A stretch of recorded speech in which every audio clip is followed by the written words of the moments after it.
Hey guys, Brad Gilmore here. Want to give a big shout out to our title sponsor, Walker Texas Lawyer. If you or a loved one have been injured in an accident, whether that be a car, truck, motorcycle accident, or some kind of other issue, hit up Walker Texas Lawyer at 713-552-1117 or walkertexaslawyer.com. Oh, Brad, what have you done now? Broadcasting live from Houston, Texas, and around the world. TV host, best-selling author, and radio personality Brad Gilmore brings you a collection of conversations with stars from movies. Matthew McConaughey. Brad Gilmore. Mark Wahlberg. Hey, how are you? The legendary Mr. Christopher Lloyd. Christopher, how are we doing? I'm doing good. Great introduction. Television. Jimmy Fallon joins us this morning. Jimmy, how you doing, my friend? Good morning. Thank you so much, Brad, for having me. I appreciate this, bud. Kelly Ripa. Brad, thank you for having me. Comedy. Jay Leno joins us. Jay, how you doing? Hey, Brad, what's going on? Chris Tucker is in the building. Chris Tucker, good morning to you. Hey, Brad. Good morning to you. How are you? Gabriel Fluffy Iglesias. Good morning. Music. Lola Monroe. Thank you. Thank you for having me. The legendary frontman of AC/DC, Brian Johnson, joins us right now. Brian, how you doing? Good morning, Brad. Looking to talk to me funny, lad. Grammy Award winner Maya joins us. How are you?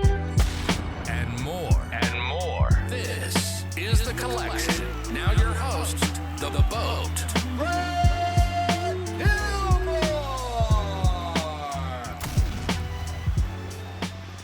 And joining me again, it's always a privilege to be able to talk to this gentleman. He is the star of The Family Business, plays the role L.C. Duncan. You also know him as Winston Zeddemore from the Ghostbusters series and so many other things. Mr. Ernie Hudson joins us again. Ernie, how are you, sir?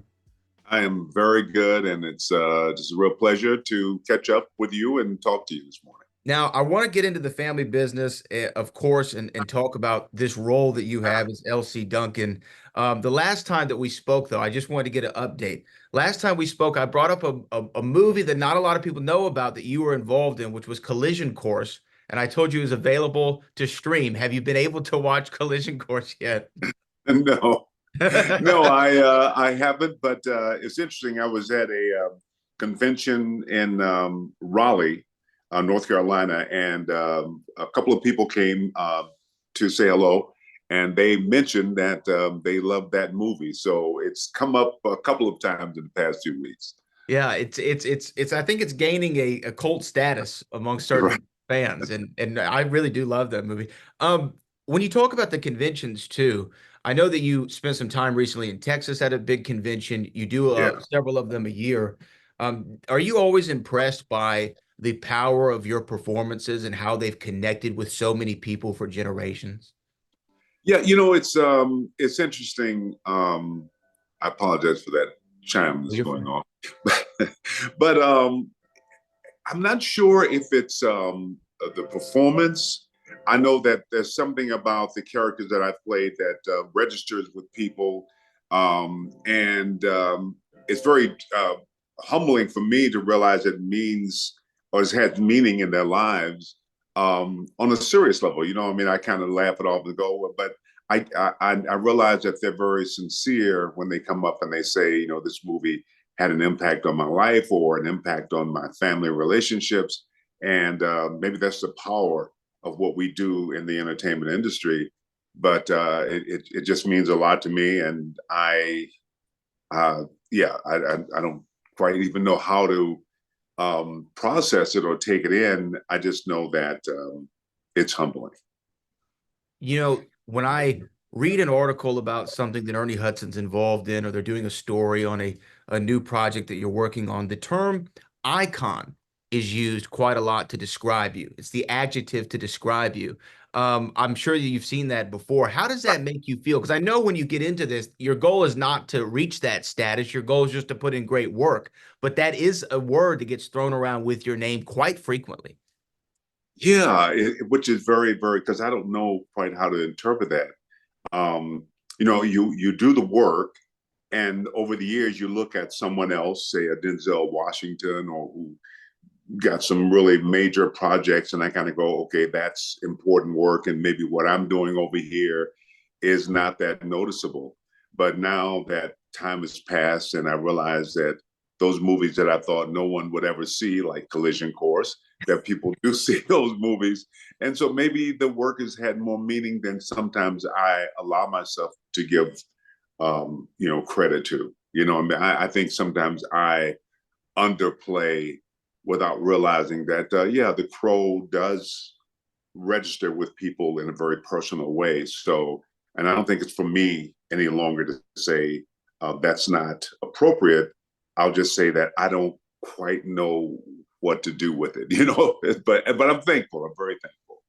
Yeah, I'm sure that you are, because when you get into the industry, when you started acting, I'm sure that's not the ultimate goal. The ultimate goal is to get work, right? And to do good Right. work and to have a great performance. Was there a moment that you can pinpoint this in your career when you said, you know what, I think I'm going to be around in this industry for a minute?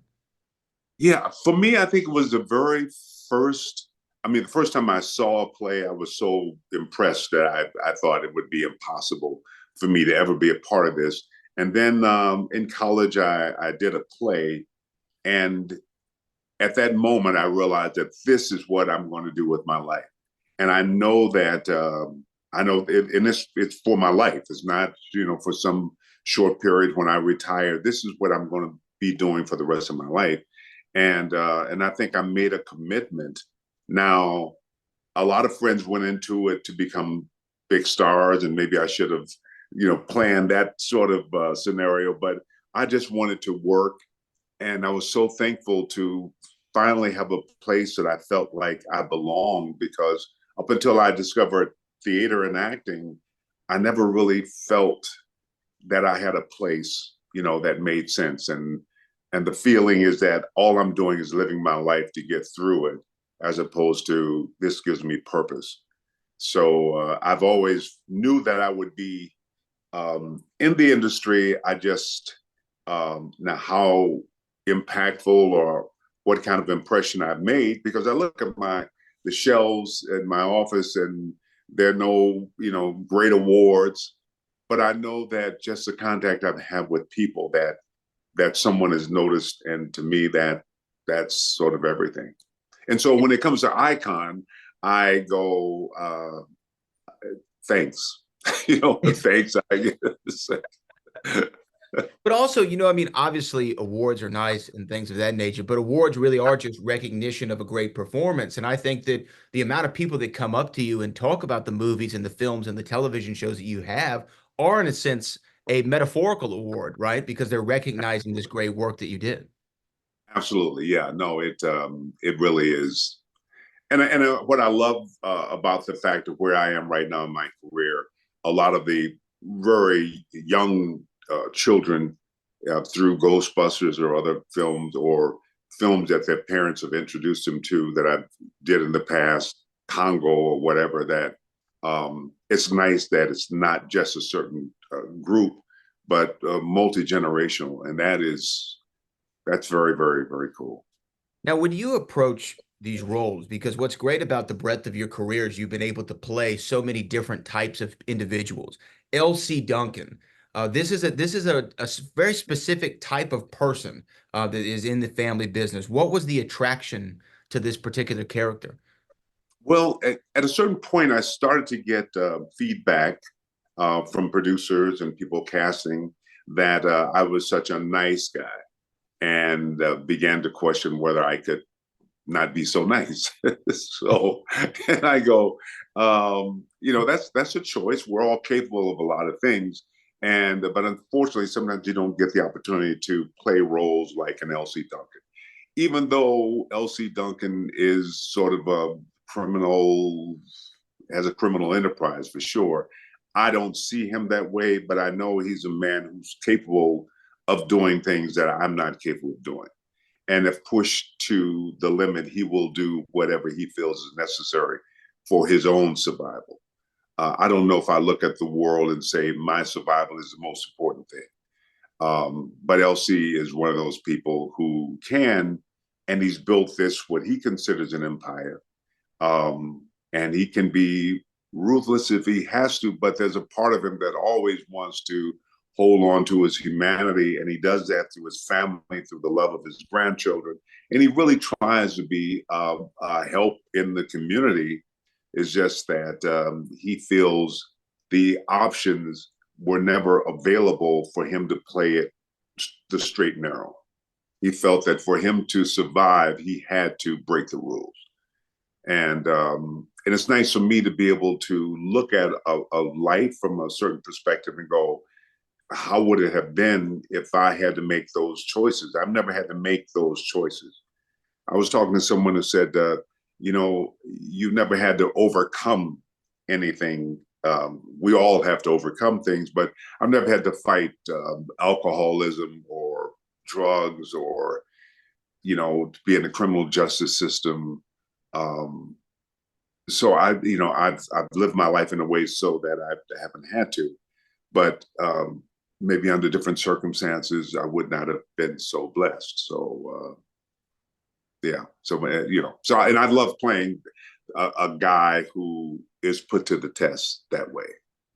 Well, and I've always heard actors, when they approach a character as dynamic as someone as L.C. Duncan, who does have this bad guy side, if you will, that Right. they kind of revel in it. It's a little bit more fun to play because when you are the protagonist or you're the good guy or what have you, there's a certain box that you have to stay within. But with LC, there is no box. Yeah, and I think there's certain people live their lives that way. I know that when I come to relationships or if I'm meeting people, there's a certain protocol. There's a certain way that I present myself and also respect people. There's a certain place that we don't go. Even if I'm in a situation where people are trying to go there, I know that we cannot go to that place. But there are people who go, you want to go there? We can go there, So it's like, and they're not always polite, and they're not always nice, and they're always trying to present themselves a certain way. And I find that interesting. I have friends who are somewhat like that, or people I've known, I should say. I've always opted for to take the nicer road, which is the world I want to live in. But I realize that not everyone, agrees with that. It's interesting, even though I will say it's very difficult for me to even watch movies where people are doing really awful things. I just, I don't know. It's not the world that I want to live in, even though I know it's in the world. I grew up with a grandmother who taught me that we're all given the Garden of Eden, and we plant things in our garden by seeing it and believing in it and nurturing it. And we don't realize that that's what we're doing. And if that's what you're nurturing, then that's what you're going to get more of. So I prefer not to focus on certain things. But I know that there are a lot of people who their world is a bit chaotic. To be able to be a guy like LC, where every day you wake up and you got to look over your shoulder, you're not sure who to trust. You want to dominate every situation. You can't show weakness. I don't know what that would be. But it's good to imagine, and it's good to be given the opportunity to say, oh, let me look at this. Let me contemplate this. Let me research this. Let me see that, because like I said, it's nothing that I would want to see in my world. Well, you know what? I think whenever I'm trying to get creative, and I'm sure you have to put yourself in a creative space in order to approach a role like LC, there's a phrase that I think of. It says, take me away to where I had a kid's innocence, because in a sense, that's what I've been missing ever since, right? That childlike wonder and able to connect and think without outside of yourself. And obviously you had to do that, bringing LC Duncan to life. The show really focuses obviously on the family dynamics. And I think that when you're younger, your family is maybe your mom, dad, grandma, grandpa, and that's kind of your whole world. As you get older and you get married, such as I did a couple of years ago, your family expands, and then you really understand the complexities of family when the in-laws come into play. And my wife and I come from different cultural backgrounds, and her family comes from a different part of the world than mine does. And you really understand these complexities that come along with a family dynamic. Did any of your own personal family dynamics influence anything within LC or the show itself? Yeah, I think, LC has a very strong sense of what he believes family should be, what he believes legacy should be, what he believes once I'm gone, the impact on all those who come after me. I grew up in a family that was very loving and nurturing. But it was also, not your typical family, very broken up, in terms of not having parents to sort of, pattern after. And so I've always wanted had an idea, probably that came mostly from television than my actual family, of how it should be. And you go through certain stages because once you have children and then you're trying to sort of create this safe space, this world that they can sort of, grow in. And then as you get older, like I've gotten now to this stage in life where I look at my grandkids and I look at my great grandkids, and I realize that it's very different dynamic than what I imagined. And it's very hard to control because you can't control people. Right. They don't see the world the way you do. And so maybe that's a lifetime journey of inspection. I'm not sure, but it's, I don't fight so hard to try to control it the way Elsie does, to insist. I think for me, and then maybe it goes into sports as well, that this wanting to be exceptional. I read a thing in a book called A Course in Miracles where it said that God has no special children. And I could not relate to that. I'm like, of course, some of us are special. But the truth of the matter is, we really aren't. We're kind of people, with purposes. And some of us develop our skills and some of us don't, but it's to recognize that every man in each of us, but and realize that we all share that thing in common. We have what we need to do the thing that we're here to do, but we all don't look at it from that perspective. And LC is someone who feels that the family has to be this way. We have to be in this thing together, and family comes first above everything. It's like you marry and now you're connected to your husband or whatever, your wife. Elsie believes that you're loyal to family first. And I don't, it's not something that even though I look back on, raising my children, I was a single dad to my first two sons. And then, married to my second two, but I sometimes think maybe I should have demanded more. Maybe I should have, you think, well, if I had handled it this way, I did the best that I thought I could do, what I thought was the right thing, but it didn't get the results I necessarily thought I'd get. So it's an adjustment. I know it's a long answer to what you was asking. No, it's beautiful though.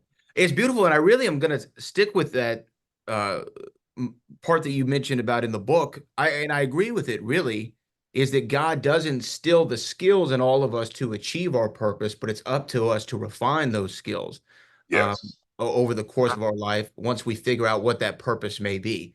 Exactly, and understand we don't all have the same purpose. Because some of us want to thwart someone else. We see someone else, we think, I want that, without really allowing ourselves to discover what we're here to do. And that puts us into a whole other space when you're trying to be someone else and jealous of. And, it takes a real patience to be able to allow yourself to discover who you are and realize that, I think we have everything we need, but there are things that we need to add on, and we have to go and find those things in this world. We have to develop. That's what's so amazing about watching the Olympics. And I see these people who've taken what they had and taken it to a whole other level, and it's a beautiful thing. But that's, I'm never going to be, a 100-meter racer. It was not my purpose, but I can appreciate it in someone else. But yeah, to allow each of us and to rejoice in each of us finding our own space. But unfortunately, sometimes we forget that. Well, yeah, and I think, and I mean, I think so. It's been talked about so much, but social media now has really made it to where we can constantly compare daily and frequently, and comparison is the thief to joy. And a lot of people get caught up in the proverbial rat race, trying to quite literally keep up with the Kardashians in a lot of ways. Now, when you have this role and you're continuing on in your career, and you kind of have this ability to, I guess, be more selective about the projects that you take on, perhaps than when you were first starting off in your career. Is there a methodology you go through, like a balance of like when you're considering a project, or is it just that sounds interesting? I haven't done something like that. Let's go for it. Yeah, the fact that I haven't done something like that is really a big attraction for me. It sounds interesting. I always say, give me a reason to do it, even though I haven't always held up to those standards. Lately, I've been saying no to a lot of things because honestly, a lot of it doesn't make sense. I question more. I kind of go, why do I want to do this? I mean, other than to be busy, to build up credits, to maybe this will do this, and maybe this. I think when you look at it, or I used to look at it like, if I do this, this is going to change my life, or this is going to, suddenly I'm going to be in a, and I realize I can't really control that. So you have to wonder, I'd love to work, but is this really work? I mean, what's being asked of me? And do I really want to take my time? Even if something as simple as, do I want to go to a place on the planet that's just not going to be comfortable? Yeah. Do I want to shoot a film in Alaska in the winter? I don't know, So, yeah, but it's something that's a little bit different, something that is challenging, working with people who you respect and love their work. That's a major draw. But also, I think when you read a script, there's something that you respond to, something speaks to you, and sometimes it doesn't. And when you try to force yourself to, then it is, in my experience, never really works out, Or even if something you do just for the money is that helps a lot. But but if you don't make peace with that and really understand why I'm doing it, then it's never really comfortable. The money could get you through that shoot in Alaska, but it doesn't mean you're going to be comfortable while you're there. While you're there. And if you really accept the fact that I'm here for the money, but if you're there for the money, but you try to pretend you're there for the art, you might have a problem. You might have a problem. Well, Mr. Hudson, it's always a pleasure to speak with you again. Family Business is a really awesome show, and you do such a great job as LC Duncan. And I know you mentioned that you would never be the man who win gold in the 100-meter dash, but you have been a man who has really impacted so many people, including myself, for decades, and I'm assuming more decades to come. And I was a high school teacher for a short amount of time, and the school principal said, I am here to assist the generation currently and generations that I will never see, live to see. Right. You have had an impact on generations today, continuing on, and probably that you will never be able to see. And it's just an honor to spend some time with you again. Thank you. I'm so honored, and I just really appreciate you. And honestly, I am just wishing you all the best. You deserve it. And just thanks for taking the time. It's always great to talk to you.